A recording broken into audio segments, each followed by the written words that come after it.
Now, one last thing for these inline drippers. I've got little inline drippers, and the end one, I decided to put a gallon per hour bubbler, but it wouldn't work. I was like, how come? Well, it must be because maybe there's only so much water pressure that comes out of a dripper because it wasn't working. So I thought, hey, what can I do? So I cut the half gallon per hour bubbler off, put an inline dripper, and then just put a little piece here and put a plug at the end.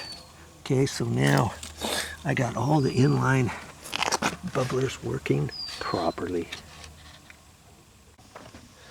Now here's a tip for you. When you open up these different bags, I always like to try to open the right-hand side so that I can still see what's left in here, because if you just rip it and then you're like, okay, which ones were those? Because I need some more of those. Maybe that's all ripped off. I used to just rip it off. Okay, just a tip.